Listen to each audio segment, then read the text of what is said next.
Only a few series left here for the Intel Extreme Masters. Katowice day at #1 for our World Championship. As we started the day with a total of 76 players, and we've definitely broken that down. We have just a few more left here in bracket #2, and I am joined at the desk by Rotterdam. We have Todd, we have Maynarde. To get things going, I do want to check in with you, Rotterdam, to begin things, because Creator versus Guru is still going on. We're in game #2. Yep, game 2 is sort of even. I mean, Guru has a supply lead, but a lot of it is in roaches, so sometimes the soup does lie a little bit. We can go ahead and take a look at game #2.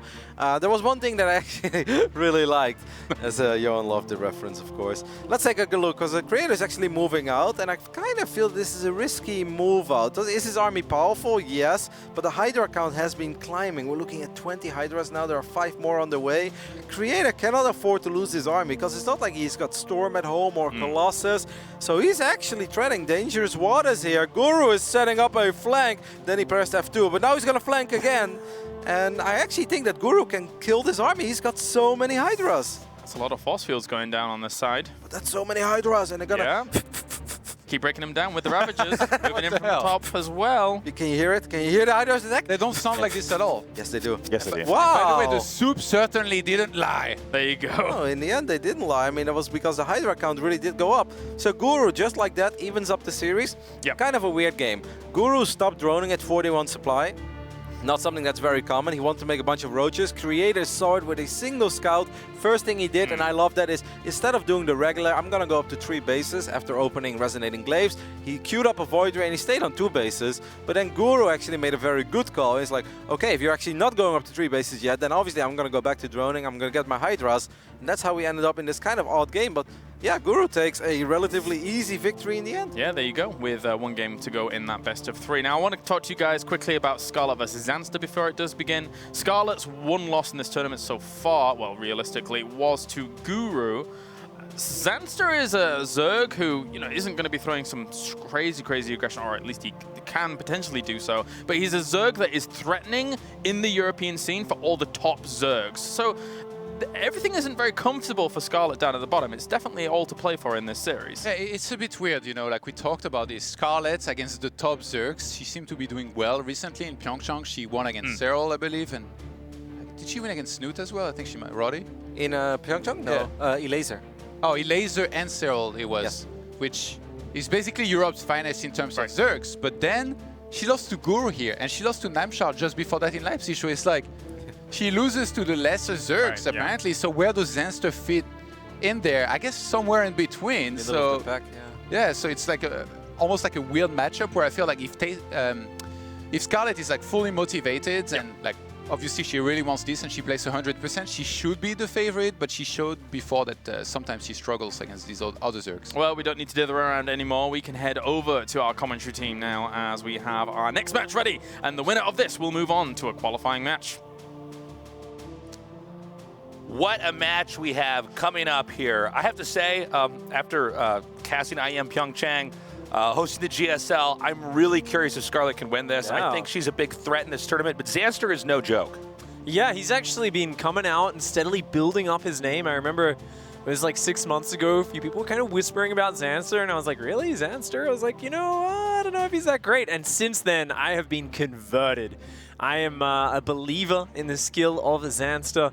But, I mean, top 8 in GSL, the champion of IEM as well. Scarlett has just been beast moding it. So I think there's a big question mark above this match. Scarlett, the favorite, but is she looking at her best form today in this tournament? I feel like she's had a rough start. She's been a little bit up and down in these matches so far. Yeah, I think some of the results we've seen here from Scarlett were flukes, but you're really not allowed to make too many mistakes or you're just eliminated from the tournament. You know, Zanster, he's hungry to take that mantle away from Scarlett, and if he wins here, it's a big win for him. All right, we're in the game. Let's do this. In the bottom left, in the blue, she is Scarlett.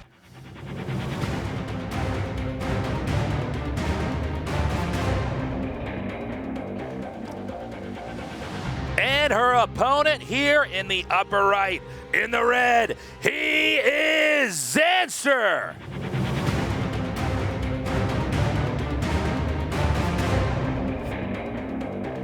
Started making a name for himself in the Zerg vs Protoss matchup, but It's one of these European Zergs. This has got to be part of a specialty of making up to that high level of play. Of course, a good pickup here for Storm Gaming. He's been doing very well since joining the squad. And he's going to be going for a hatchery first. Both players macroing on up to start things out. And of course, the decisions we start to see made in the follow-up are really what tend to define the rest of the match. And Scarlett, what defined her play at IEM Pyeongchang over there in Korea was very weird, decisive timing attacks. She pulled out these like super fast roach attacks with roach speed and +1 off just like 31 drones. She pulled out some very surprising Ling Bane attacks. She had like massive range to her play. Today, I haven't seen as much of that from her yet. She's been playing a little bit more straightforward. So I'm very curious, is she going to go back to those wild timing attacks? I feel like it's served her so well in the past. It'd be a great idea here. Yeah, you have to wonder though, if you continue to be an aggressive player, do people eventually map you out, right? There are only so many different ways to be aggressive, and sometimes it's a good idea to try to switch back into a more turtley macro style, but I like mixing it up. Yeah, you know, like a bit of both. Like, I don't go too far back into just defensive macro, but somewhere in between where it's like, bam, once in a best of 3, you throw out that crazy attack. I feel like that keeps your opponents guessing. I think you're absolutely right. Also, it should be noted that Zanster and Scarlett, they're very familiar with each other's playstyles. Zanster was just in Korea, also training with the other non-Koreans. So, how much does Zanster know about just Scarlett's overall philosophy of Zerg versus Zerg? Because that could be leveraged against her. Of course, conversely, Scarlett may know a lot about how Zanster approaches the matchup, and maybe that's where, you know, she can exploit that fact of him. But there's a lot of mind games that are going on that we might not be able to pick up on because these two players are friends and training partners. Yeah, absolutely, Nick. Couldn't have said it better myself. There's so much that goes on behind the scenes here in terms of the decision-making. Interestingly, Scarlett has actually stopped droning at 20 drones. She's building a fast third hatch. So as far as Zanster knows, this looks normal, but she's bringing 2 queens out to chase out his Overlord vision, and she is going to do a huge Ling Flood behind this. But she doesn't realize about that other Overlord just to the north of these queens. There's actually another one. So he's going to see these Zerglings coming out. He's immediately got the information. Scarlett knows it's been spotted. She just has to go. And I don't know if Zanster's going to be prepared because his Baneling Nest, I don't think it's up just yet. I think it's just mass Zergling versus mass Zergling. So the rush has been activated. Ling Speed just now finishing. Scarlett in pursuit here. Try and hit the Lings of Zanster. Zanster backing up, identifying that there are more Lings still on the way, trying to pick a location to fight where there's a little bit more surface area. The Queen's now coming out to help defend, and Scarlett bounces back. This is such a clean hold here for Zanster. He basically was doing the same thing as Scarlett. Now that we look at it, just a few drones extra, using the defender's advantage with that faster reinforce, and these 2 queens provide such an anchor. He's got to try and defend here. The queen's adding so much damage out from the back of it. It wasn't a terrible angle for Scarlett, but it's not going to be enough. And it seems like Zanster has just held on here. Look at that army supply. He has got double the number of Zerglings on the map right now, and his Baneling Nest is on the way as well. So when Zanster does start counterattacking, Scarlett is going to be hard-pressed to hang on. She knows she's behind, so she's desperately droning up. She's trying to make Banelings to equalize, but she's got to defend with far less units right now. In a moment like this, the action can seesaw back over, this time to Scarlett's side of the map. The Banelings are making, the Lings are quite close, and in the last second, Zanster manages to pull away. That was a great trade, though, for Zanster. He got rid of almost all of Scarlett's Zerglings before her Banelings came into play. A few more Zerglings going in. He really wants this kill on the Queen, but Scarlett's micro impeccable. She's got to defend the third base, and this is where things get difficult for the Canadian Zerg. Her Queens making their way off creep to try and defend. There's so many Banelings for Zanster. That third base is forfeit. Yeah, there's no way that Scarlett can keep that hatchery alive, and it is eliminated. A few more additional Lings coming down here now, and they are taken out. Scarlett in a real dilemma here. It's 3 hatcheries to 2.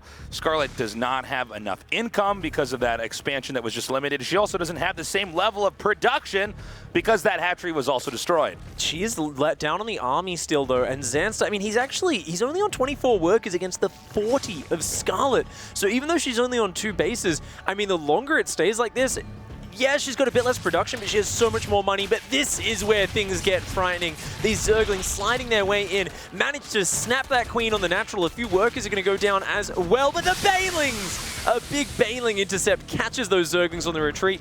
And Scarlett here, she's putting the third back down. She's going to deflect this attack. Zanster still rallying Lings across the map. He's so far behind on workers, he wants to do more damage. Yeah, Zanster is doubled down on what's happening right now. Now, if Scarlett manages to deflect these attacks, another counterattack from Scarlett is a very real possibility. Zanster interested in trying to get another shutdown. The Banelings come in, but the hatchery is too low, and again, it is taken out. She's got to make more Banelings here. Scarlett keeps underestimating how strong these attacks coming out of Zanster will be, and it's that third hatchery getting cancelled multiple times where the damage is happening. Ling's going to slide their way into that main base and try to pick off a few workers as well. Zanster finding the openings here, and this has bought him the time to catch up in the worker count behind this. He is now going to overtake Scarlett in the workers, and that's massive because he's got the third finished. He's got the Evo and the Rotoran coming down as well. And with that drone advantage and the massive production edge, I think this is where Zanster establishes that advantage.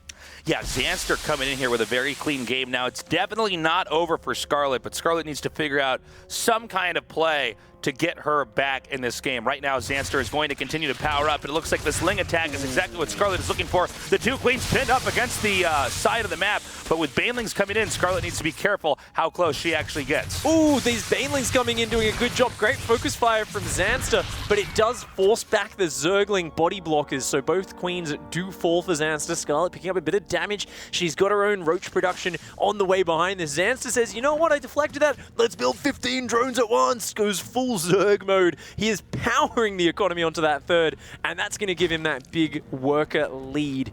He's a bit behind in the upgrades, but I think he's looking really healthy in everything else. Yeah, his economy is looking so healthy. And from here, there are so many different directions that he can take this game. Zanster still managing to slip inside the main base here of Scarlett, therefore scouting what exactly she's up to, how many drones versus attacking units she has. Really, Zanster in very good control in this game. Now, with that said and done, Scarlett does seem to have a bigger army. She may try to push out, but of course, Zanster may rely on counterattacking as he's done so many times throughout the series. Great queen denial here on the Overseer scouting. Overseer wants to see what's going on. It does spot that very late lair from Zanster. So Scarlett knows she's going to have the massive mobility advantage throughout the middle stages of the game. She knows that his roach speed can't start until that lair finishes, and her one already almost done. So she's going to be able to run around the map with these roaches as much as she wants. Curiously, though, she's not starting +2 range yet, and I'd love to see her push that upgrade. There we go. Does finally start up, because that's a big advantage. If that one can finish and you can take a fight when you're an upgrade ahead, it makes such a difference in Roach Wars. Especially when you consider that Roach Wars are a lot of times about angling, assuming that you're on an even ground. But if you have a major upgrade advantage, a lot of times the angles won't even matter as much. Some really nice play here so far as Scarlett's basically playing a game of catch-up. This is a very different Scarlett than the Scarlett we saw over the last month. Scarlett, one that was normally dictating every action and the other player forced to react perfectly or lose the game. This time Scarlett, many times today, falling behind and having to climb her way back up. It looks like the game is going to stabilize now here in the middle stages, and you know, if you characterize these two players, I think Zanster is someone who's very comfortable in this mass Roach War stage of Zerg versus Zerg. Scarlett's someone who much prefers to change things up. For a long time, she used to play Protoss in this matchup. That's right. Because she doesn't like mirrored matchups. She likes there to be very diverse unit types that counter each other rather than just a raw numbers or positioning game. So Scarlett tends to go towards Mutalisks, something very different that really changes up the dynamic of the play. I can get my words out. Looks like it's going to be Hydralisks this time around, though. So she doesn't really have too much variety or flexibility. Zanster is going to be coming across with a big Roach attack. Not many Ravages. Looks like almost pure Roach, looking for an angle on Scarlett. Okay, Zanster now moving over here towards the lower center. Scarlett already tracing the footsteps here of Zanster, is ready to meet with a full-on fight if he does commit. Zanster coming down and identifying Scarlett probably has too much. He's going to have to look for a different opening. He's going to split his army in half here. The Overlords of Scarlett seeing this, she's got to split her army just right in reaction, but a little bit of a slow split from Scarlett. She is going to start to split those units up, eats a few of her own corrosive biles on the south side, but it looks like the numbers are good. I think Scarlett will be able to push him back, and Looks like Tunneling Claw is going to be the follow-up. So Zanster wants to go for the multi-prong roach harassment. Come in, hit the economy of Scarlett. Meanwhile, she's going for Lurkers, a much stronger frontal fighting unit that can defend and attack in those engagements very well. That's right. When you go for the Lurkers, you're looking to pick a fight and keep the fight going, whereas the angle that Zanster's taking this series is one where he wants to try to outmaneuver her. He wants to try to get and do damage where Scarlett can't manage to keep up, keeping Scarlett pinned on the map while Zanster continues to grow. And he is just still splitting these roaches off into little packs. For now, Scarlett's been on top of it. She's just hunting these roaches down around the map. She's building spine crawlers everywhere. She's got infestation pit going down. She's adding on pretty much every upgrade. So you can see Scarlett here identifying what Zanster's up to. She's saying, look, you're looking for the counters, the run-bys. I'm just going to lock everything down, and I'm not going to move out at all. I'm just going to defend. Oh, this may be an overcommitment here by Zanster on both fronts. Scarlett's defense is just too strong. And now Zanster here on the run. We don't see any runarounds by Zanster where he might be able to get into a better position. Bear in mind, it's 4 bases to 4 bases. Until anybody takes critical damage at their expansions, i.e. losing drones, we want to see who can get an additional base up first. Absolutely, and it seems like Hive Tech going to be coming up as well as the Carapace upgrades for Scarlett. She's just adding on all the tech. She's got Lurkers now positioned around. They're going to be very helpful for holding onto these positions. Zanster, though, if he catches the Lurkers without support, he might just jump on them. He's going to go for it, but those Lurkers quickly unburrowing. They do pull back. All the Roaches and Ravagers coming forward. Scarlett's army, if she can force Zanster to just take a frontal engagement, she's going to destroy it. Zanster needs to stay quick on his feet. He needs to keep threatening these counterattacks. Every time she moves out, he's got a backstab. That's right. It's a situation, I'm actually wondering if Zanster may be regretting his tech path here, because this seems to be having diminishing returns. If we don't see a massive Roach attack that outmaneuvers Scarlett right away, Zanster's just in an awkward spot, especially when they're both maxing out like this. They can't really make any more units without having to sacrifice some of their own. I like this move. She kept on telegraphing where he was going, so he's burrowed his entire army, and he's moving it down the south, and Overseer finally spots it. He does unburrow and starts trying to dart in, but he might have finally found an opening. Scarlett, a little bit of indecision. Her army takes a few seconds to chase him down here, and suddenly Zanster finds an opening. He could snipe this hatchery, but no, he's just going to run on further. He's actually getting cornered, though. This is the problem, though. If Zanster commits to this, his army is now trapped inside the base of Scarlett. Nowhere to run, nowhere to really hide, as long as Scarlett is very, very attentive to the positioning of the Roaches. Now, as this is all going down, it is Zanster taking an additional expansion at 12 o'clock on the map. Does it even matter, though? Such an efficient cleanup from Scarlett. She just would not let him surprise her, even when it seemed like he'd outpositioned her. She swung back that northern half of her army, trapped most of the Roaches, and she just shut all that down. If we could see the units lost tab, that would be amazing, because, I mean, that's, way in Scarlett's favor. 4,000 resources of minerals, 1,500 resources of gas difference. She's been so much more efficient, and this is exactly how you've got to play with her composition. You've got the slower army, it's better in the frontal fights. Don't let Zanster catch you out of position, just defend and adjust your positioning appropriately. That's what she's done, and now I think she says it's time. I've taken some amazing fights, I've blocked you at every turn. It's time to take the fight to your side of the map. I think you're right, Pig. Scarlett now moving in for the killing blow, and I just don't see any easy opportunity for Zanster to deny this. The center right base will be destroyed, and now from here, Scarlett can look for new openings. Zanster attempting to do a counterattack, but blindsided here by the main army of Scarlett. A lot of these lurkers being taken out before they can burrow. And a little bit of an awkward engage from both players there, headbutting into each other's reinforcements. The lurkers of both sides doing massive damages. There's no detection here. Corrosive Vial, though, does clean up the last lurker of Zanster. His roaches scurrying about. They want to find their way into the economy of Scarlett. It's been largely untouched for this entire game, but everywhere he goes, Scarlett is ready and waiting.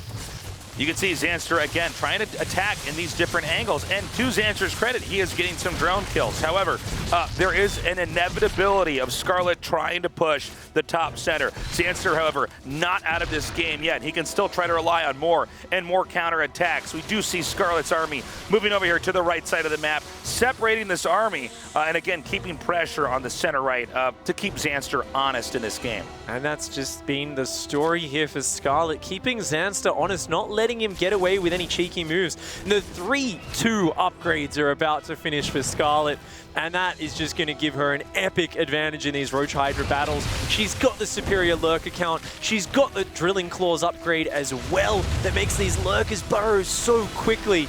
Oh, Scarlett's force is just incredibly powerful. Oh, and this is just overwhelming numbers. Scarlett's supply actually going up during most of that fight as she's continuing to produce. Zanster's supply nearly cut in half. A small ragtag counterattack is tearing through Scarlett's base, but a much bigger push from Scarlett is heading towards Zanster's main. Yeah, she's just going to cut in here, cut off the production, intercept all of those reinforcement points. Meanwhile, Zanster's small roach counterattack was getting cleaned up at home, and he is forced to tap out. GG. Scarlett taking that first game. I have to say, I thought that was kind of a fascinating ZVZ in the sense that Zanster was having such a commanding performance and really dictating the direction. But Scarlett just held on and basically planned for a much more later, efficient play, and it paid off. Before we go into game number 2, let's check in with the desk and see how our tournament here at the... Oh, excuse me. No, we are not. I'm 0 for 2 doing this here today. So, you know, I have to say, with a game like that, Scarlett's proving that she can actually... She's actually kind of got the gumption there to bounce back as well, because she went for such an aggressive opening there, right? And it was blocked, and it's such a bad feeling when you do something like, all right, I'm going to be sneaky, push back the Overlord. There's another Overlord just slightly out of your vision, watching anyway. It saw the moment she moved out. Zanster was doing a very similar sort of Ling build, so he had like the same numbers, but a few more workers behind it. He brought the Queens to the front, he deflected her push, but Scarlett bounced back. She droned like crazy behind it, and even though Zanster got what looked like a lot of damage and momentum done, killing the third base multiple times, at the end of it, we said, wait a second, Scarlett somehow squeezed 40 drones out in the midst of this? Yeah. And he's on like 23, 24 drones still. And we're like, oh, okay, so even though she's down a base, she just kind of slowly rebuilt it and worked her way back into that game. The pressure's really on here for Zanster. Scarlett already having a lot of ZVZs today here. Yeah. Of course, Scarlett now coming from that big win at IEM Pyeongchang. I feel as though Scarlett has become more and more of a calm and composed player from the start of her career. She is so in a zen state in these big tournament matches, and you can see it by just how she is not cracking under any pressure. Well, it's crazy, right? Because like for so many years, she was being such a champion of the scene. You know, when I was coming up as a young, ambitious player trying to be a pro Zerg player, I was copying her builds. I was learning from her back in 2013. And the thing is, she's made it to so many important matches. And in the past, she's been haunted by an inability to perform, especially in grand finals. She spoke about it quite a bit a few years ago, saying how every time she gets to a finals, everything phases out, her hands don't work properly, her brain doesn't work properly, but she's turned that all around this year. It's a new Scarlett. Introducing our first player in the upper left, in the blue, she is Scarlett! Representing Team Expert. Damned good so far. And in the bottom right, in the red, he is Zanster!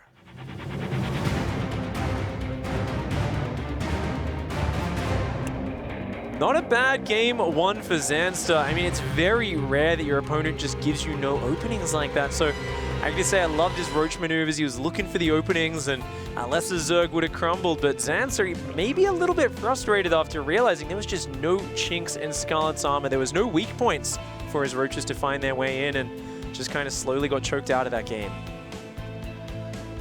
I wonder if, assuming that we do go to the late game, and we very well may not, just knowing these two players, and also seeing how Zanster played in that last game especially. Oh, yeah.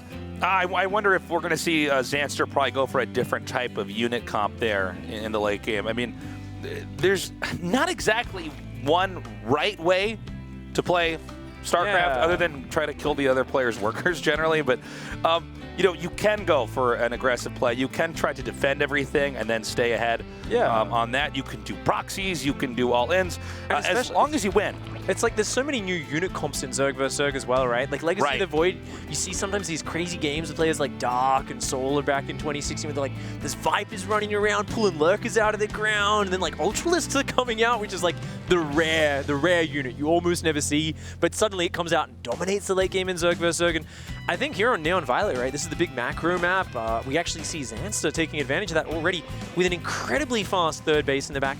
No gas. He's going to go full economy mode, try and defend with just queens. On the other side, Scarlett opening up the fast Evo chamber. I think it's going to be a fast +1 carapace and flooding Zerglings across the map. I think you might be right. I can't say I can really blame Zanster for going for a build I think some of us might conclude is a little bit greedy, especially when you have this third base that's basically given to you for free. In this case, the very bottom right side of the map. That's just, you don't get a safer base to take than that. But, you know, this can become somewhat predictable, right? It's definitely on the radar. If Scarlett identifies, well, Zanster has a proclivity to take a base like that. He wants to play a game where he can get a lot of units later on. We'll have to see if Scarlett can actually dive in here and punish him for doing that. It's going to be a lot about information. I mean, it's always about information here in StarCraft, right? You can't actually see what's in your opponent's base until your units get in there and spot it. You know, we as the observers get to see everything. Right. And we get to see what's going on and talk about the mistakes the players are making. But as the player, you're working with limited information. It's really, you know, very hard to see what's going on. And Zanster's actually just waltzing right in. He's going to see, okay, fast Evo chamber that's wobbling. I know it's upgrading. And immediately Zanster's going to be very aware of the threat of a Zergling flood. And I feel like Zanster's the one who's got all the cards right now because he's flexible. He can build lots of defense. He can wall off if he needs. Scarlett, on the other hand, she's locked into this tech. She's like, well, I can't just cancel these upgrades. Like, there's no other good path. I've already invested in it. She has to go for some sort of Zergling pressure. And the thing is, she doesn't know what she's facing off against. All she's spotted is creep at the front. She's like, all right, you've expanded. She doesn't know about the third hatch. She doesn't know it's gasless. It's not going to be until those Zerglings get over there that she starts actually putting 2 and 2 together. And that's where she can start adjusting her strategy to what Zanster's playing. Well, you can see when Zanster identifies what's about to happen, Zanster begins to wall himself in. He wants to try to turtle up this game, keep Scarlett out and keep her from doing any real substantial damage. Behind this, he even droned up with 5 more drones. Now let's see what Scarlett can try and pull off here. I like the overreaction from Zanster. It's cool, right? Yeah, like, you know, some people would kind of try and time it to the last second. I'd do that and probably die to the Zerglings anyway. I think a lot of people would. He's like, no, this way, it's just peace of mind. There's no way Zerglings will ever break this wall. I've got 4 queens in his spine. And he's like, just drone city, man. He's got upgrades. He's going Roach tech. He could drone up these 3 bases. I think Zanster's saying, look, I'm gonna get to the Roach stage my way. I'm gonna be comfortable. I've got a small drone lead. And you know what? That carapace, that Zergling speed, they're going to avail you nothing. Absolutely nothing done except forcing the wall for Scarlett. So Scarlett has a pretty mild contain right now. And from here, she can monitor what exactly is going on at the entrance of Zanster's base. Zanster's going to have to break down that self-made contain there later on if he's going to be getting out and doing things around the map. So Scarlett's trying to take advantage of this. We note that she did expand outwardly, keeping the free base for her saved for later on. She's now getting plenty of roaches. And I have to say, if you look at the overall worker count and army count, I mean, Scarlett's fairly close to Zanster in workers. Zanster does have a lead, but she's got a pretty big army, and she may have enough map control that this could become problematic for Zanster later on. There are so many moments where Lings could be hit on the map to counterattack if Zanster tries to leave. There's also the possibility that Scarlett can just march across the map and try to do contain here. The angle that we're looking at this entrance, it's not that easy to get out of. Absolutely. The ramps in that small area just north of the Roach Warren, they operate like funnels. This is really fascinating because of this, and it takes so long to get across the map as well. So Zanster's actually going to drop a Nidus Worm here. Did the Overseer? I don't think the Overseer had a chance to spot that. Changeling is in the base. There's a Changeling about to run down the ramp. Is it going to see it? Oh, it spots the Nidus Worm. So important. Scarlett knows exactly what she's up against. And you know what? She's already massing roaches. She should be super well prepared for this. Okay, the question now is where exactly will the Nidus Worm get set out? I believe we have a scout headed up north towards the main here of Scarlett. This is certainly a common place to try to send that Nidus network. And here we go, it started. Scarlett needs to scramble. I don't see the army moving up there just yet. and it's going to be a matter of seconds before this army will unload in the main. Zanster seems to have distracted Scarlett. She's intercepting his roaches and getting a lot of kills, but yeah, that Nidus in the main is worrying right now, Nick. So many roaches and queens coming out, but actually, oh man. Easy peasy. Wow. Okay, so she just had that timed out so well that she won a fight in the middle of the map, got there at the last, basically the last possible second before enough of the army could unload, kills the Nidus, then kills the remaining units that popped out. Yeah, a little bit of an error from Zanster to not transfuse the Nidus as it was going down. His queens had plenty of energy, and I think he actually didn't have his roaches loaded into the Nidus at home. They were sitting out front of his hatchery, so unfortunate mistake there for Zanster, and now Scarlett is on top of his army. She says, I've got more than you here. I am happy to take this fight for days. He's now starting to rally out a good number of reinforcements, looking to turn this trade around. I think Scarlett might need to get out of there. Yeah, Scarlett will probably need to back up here. And this is a decent position for Scarlett anyways, even though she had to back off from that fight. Bear in mind, the burden on Zanster right now is to get a 4th base, and he just gets that right here at the center right. But Scarlett, she has a bigger army. What's to stop her from coming over here and smashing that expansion? Exactly. She's got more income as well in the ever-important minerals right now. If we bring up the income graph, we can actually watch that tab. And you can see Scarlett's got the full 3rd base at the front. Yeah, it's a bit harder to defend, but she's got 4 extra mineral patches, and you can see that reflected here. So she's got more workers, and that's because she's got more places for those workers to mine from. And that income advantage is building into a bigger and bigger army advantage. She's just going mass roaches. Zanster knows this, and he's making a very intelligent decision. He's swapping into spy attack. He wants to get a round of mutas out, use that air superiority to rain down, snipe the Ravagers of Scarlett. But I don't know if he's going to have time to get there. Yeah, I think the idea is great, but the application may not really pan out, especially if Scarlett manages to barrel in here and just smash this expansion. Already we see Scarlett tearing open the map a little bit more, giving her a lot more mobility. And is she going to try to just go right through the front door here? This seems almost crazy, but it's an insane choke point. But maybe just pick away the structures. Like, yeah, this is nice dancing from her, because the structures kind of choke up Zanster as well, and he's just way down on supply right now. So if she can get rid of those Evo chambers, she might just be able to force her way up this ramp. For now, just playing it very carefully. She is maxing out 3 Mutalisks on the way for Zanster. He's supply blocked right now. There's so much pressure on him to try and defend this. He needs more Mutalisks to hang on, but he's down 25 army supply. Upgrades are even. Scarlett pushing through the north with a roach counter. This army still threatening in the south as well. So, Scarlett is basically hitting at 2 locations.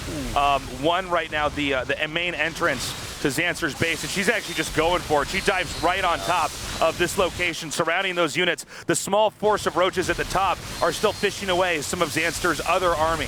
Oh, the roaches coming back from the 3rd are going to help a lot here for Zanster. The mutas, of course, starting to focus down those Ravagers, but already a lot of drones have fallen. So even if this gets cleaned up, looks like Scarlett is going to snipe down the 4th up there at the same time.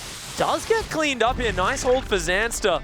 But Scarlett has a 4th up at home. Zanster reset to just 2.5 bases. Yeah, Scarlett with way more assets at this point in time in the game. Zanster is going to have to try to crawl out of his main and get another hatchery. I think also the counterattack from Zanster could work out. We'll see how this unit combo, especially with the mutas, actually pans out.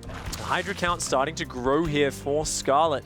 Just a few Spore Crawlers peppered between these bases. Nothing actually on the front expansion right now. She's got to bring all those Hydras down to the front. Her +2 Carapace is almost done, which is going to be huge against these Mutalisks. Even when +1 Flyer Attack finishes, the Carapace is going to shut down those Mutalisk bounces hardcore. Okay, the roaches continue to come up now, and Zanster just too little, too late, and with the Hydras in play now, the mutas will be gunned down so easily. Zanster on the retreat, which means the attention will probably go back to that expansion that's being acquired now for the 2nd time. Oh, and this is an elimination match, and Zanster has to tap out. Scarlett with a decisive 2-0 victory there. Very nice second game. The first one got down and dirty, but that second one, Scarlett was in control the whole way. Really brilliant play there by Scarlett. Once again, reasserting why she is feared around the globe as a Zerg player. This possibly the scariest Zerg player that we have in the whole world right now the is Scarlett. Range of play is just so good, isn't it? She's just shown so much depth, and I mean, Zanster, hats off to him. He's getting more and more respect from us every tournament. He keeps clashing with often the best players in these tournaments. It's the runner-ups, the finalists, and he keeps going down in these close matches. But we will be back in just a moment to hear from Scarlett herself.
Welcome back, everybody, to the Intel Extreme Masters Katowice. I'm standing here with Scarlett once again as she takes down Zanster. So this was your 4th match in the lower bracket in a row, and you're just on a tear right now, going up against Zanster, who you actually lived with briefly in Korea. Did you know what to expect because you practiced with him in Korea, or were you not sure? Well, I know that he played like fairly standard. I knew that there wasn't anything super crazy he was going to go, so I felt really comfortable going into the match because I thought in normal games I had a really big edge.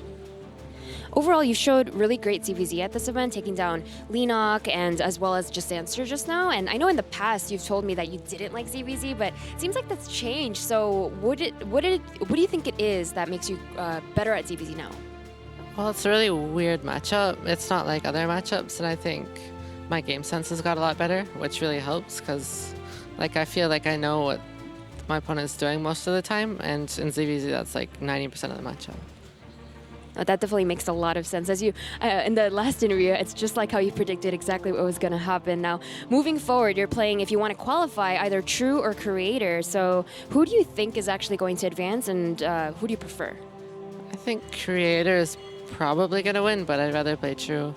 Like, I know more how to beat True, and I think Creator knows my CVP style, so I think it would be a lot harder to play against Creator. All right, we'll see who you face in just a little bit. Congratulations again. Maybe I'll interview you again. Welcome back, of course, ladies and gentlemen, to the analysis desk, as it was always great to see some more Zerg versus Zerg, especially with the Roach Whisperer himself, Pig, bringing us all that commentary. To my right-hand side, we have Rotterdam, we have Todd, we have Maynarde. I like that, the Roach Whisperer. The Roach Whisperer. And I want to check in with Rotterdam. We did see the end of Creator going up against Guru. Can you give us a little bit of a recap as to what may have gone on there? Yeah, we could just take a look at it. We saw, of course, the ending in game number 2 on Kaelaris, where I think Creator sort of put himself in this position where he suddenly had to go all in, and it was kind of unnecessary, I felt. Game number 3 was basically the longest tango of Hydras and Lynx versus a never-ending immortal count. you know, it started at 4, 5, 6, 7, 8, and at one point he has 16 Immortals. He's like, if you're only going to make Hydras and Lynx, I'm only going to make Immortals and Storm. So he's got 16 Immortals, and they basically just kept dancing back and forth. Baneling's trying to connect with the army. I mean, Guru did get a little bit of success killing this fourth base, but how sad is it if you lose your fourth base, but you've got 16 Immortals? Not very sad. This Hydra army, ultra trapped, no way out. I mean, maybe it could have gone via the south side, but then the Hydras would have obviously cut it off.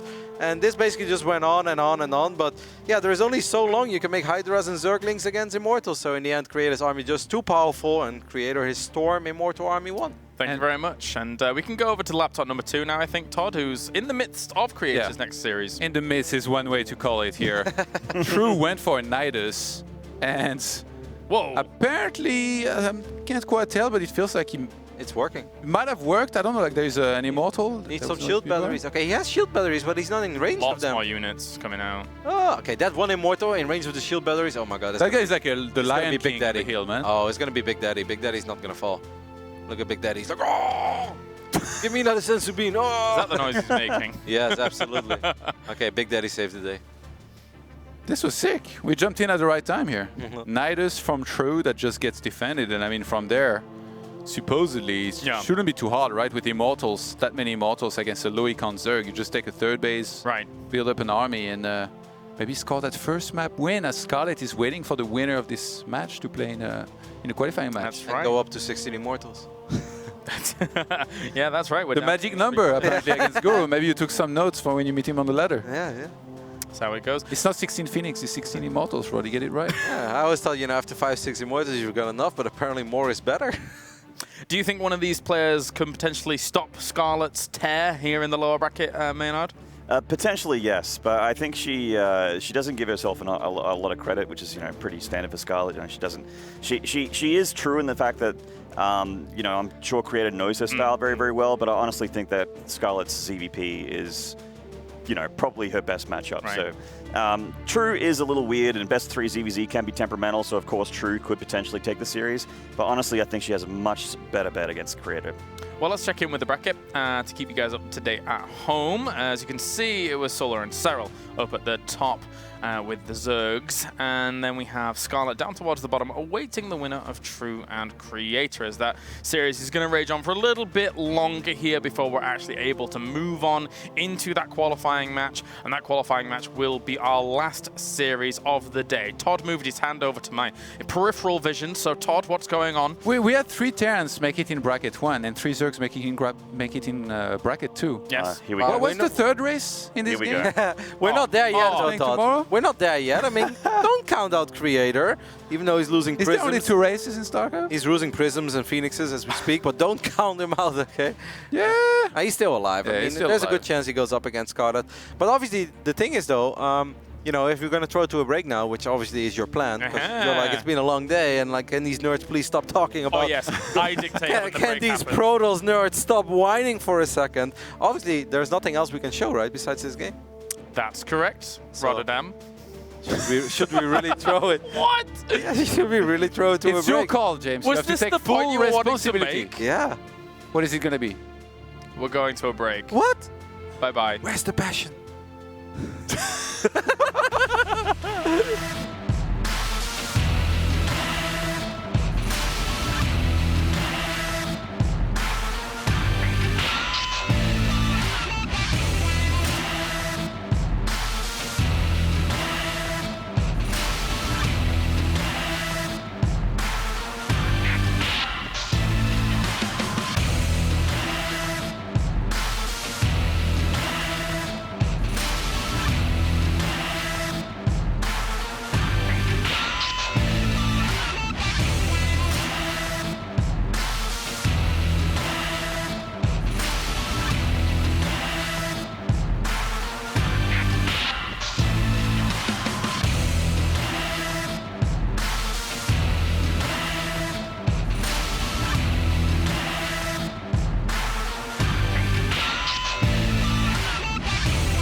All eyes are on